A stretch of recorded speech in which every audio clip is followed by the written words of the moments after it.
বরিশালের একটি গ্রামে দাঁড়িয়ে আছে এমন একটি মসজিদ যেটি তৈরি হয়েছিল লোহার রড ছাড়াই শুধু চুন, সুরকি, মাসকলাই আর চিটাগুড় দিয়ে।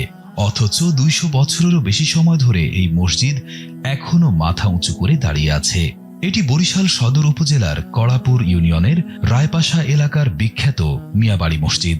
বাংলাদেশের প্রাচীন মসজিদগুলোর মধ্যে অন্যতম এই মিয়াবাড়ি মসজিদ। এই জায়গায় আমরা নামাজ পড়তে আসি, ছেপাড়া পড়তে আসি, মানে একটু ঘোরাফেরা করতে আসি, ভালো লাগে। মানুষ আসুক, এই রাস্তাটা অনেক ভালো করুক আর কি, এই রাস্তা ভাঙ্গাটা ঠিক করে দিক, এইটাই আমাদের চাও পাওয়া। মসজিদটি 18 শতকের শেষ দিকে অর্থাৎ আনুমানিক 1700 দশকের শেষ ভাগে নির্মিত বলে ধারণা করা হয়। বিতর্ক থাকলেও ইতিহাসবিদরা মনে করেন এটি মোঘল শাসনামলে তৈরি। সেই যুগে মোঘলরা স্থাপত্যে অসাধারণ দক্ষ ছিল। বিখ্যাত তাজমহল মোঘলদেরই কীর্তি। সেই একই ঘরানার ছাপ পড়েছে এই মসজিদেও। আমাগো লেদাকাল থেকে বা আমাগো যারা বড় ভাইরা ছিল একরকমেরই, এটার যে কত সাল বয়স হয়েছে বা কোন আমলে তৈরি হয়েছে আমরা আমার বাপদাদা কেউই বলতে পারবে না। মসজিদের বাইরে চারপাশে রয়েছে 8টি বড় মিনার এবং 12টি ছোট মিনার। মাঝখানে 3টি বড় গম্বুজ, যার মধ্যে মাঝেরটি সবচেয়ে উঁচু। পুরো কাঠামো জুড়ে রয়েছে সূক্ষ্ম কারুকাজ। দেখলে মনে হয় যেন কোনো শিল্পী পাথরে ছবি এঁকেছেন।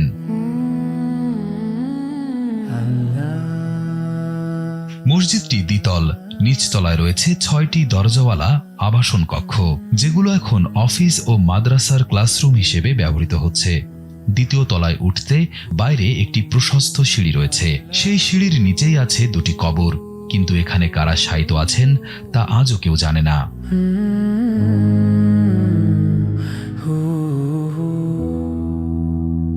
জানা যায় মসজিদের নির্মাতা ছিলেন 2 বাঙালি মুসলিম সেনাপতি হায়াত মাহমুদ এবং জাহিদ।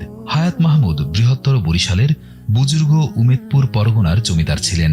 ব্রিটিশ শাসনের বিরুদ্ধে বিদ্রোহ করায় তাকে নির্বাসনে পাঠানো হয়, কেড়ে নেওয়া হয় জমিদারি।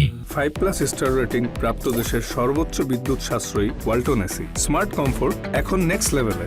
16 বছর পর মুক্তি পেয়ে পারস্য থেকে ফিরে তিনি 2টি দিঘি খনন করেন এবং এই দৃষ্টিনন্দন মসজিদটি নির্মাণ করেন।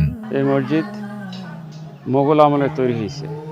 এই মোগল আমলে এখানে মাহমুদ হায়াত আর মাহমুদ জাহিদ নামে 2 ব্যক্তি পারস্য থেকে আসছে এবং তারাই নাকি এই মসজিদ তৈরি করছেন। দেখার জন্য অনেক লোক আসে, যেমন ভারতের হাই কমিশন আসছে, আর ওরা আমেরিকার রাষ্ট্রদূত আসছে, প্রত্নতত্ত্ব বিভাগে নিয়েছে, কিন্তু তারা কোনো কাজ করে না এবং তাদের নিকটে কোনো সাহায্য সুবিধা দেওয়া হয় না।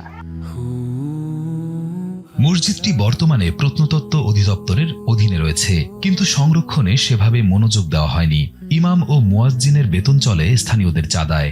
আর মসজিদ পর্যন্ত পৌঁছানোর রাস্তার অবস্থা এতটাই খারাপ যে বৃষ্টি হলে যোগাযোগ বিচ্ছিন্ন হয়ে পড়ে। প্রতিদিন দূর থেকে পর্যটকেরা আসেন এই মসজিদ দেখতে, কিন্তু রাস্তার কারণে তাদের ভোগান্তির যেন শেষ নেই। এটা তো সরকারের উদ্যোগ নিয়েছে, বাট এখন পর্যন্ত সরকারের কোনো অনুদান আসে নাই। চেয়ারম্যান মেম্বার তারাও এখানে আইসা গেছে, অনেক কিছু বলছে, বাট কোনো কিছুই হয় না। এখানে রাস্তাঘাটের অবস্থা খুবই খারাপ। শোন লেহা নাই, এই মসজিদ যে কত শোনের কোনো লেহা নাই। রোজা হচ্ছে মক্তব পড়ায় না, ঘুরে মক্তব পড়ায়। বরিশাল শহর থেকে মাত্র 9 কিলোমিটার দূরে এই ঐতিহাসিক নিদর্শনটি যদি সঠিক পরিচর্যা ও উন্নত যোগাযোগ ব্যবস্থা পেত, তাহলে এটি হয়তো সারা দেশের মানুষের কাছে আরো পরিচিত একটি গর্বের জায়গা হয়ে উঠতে পারত।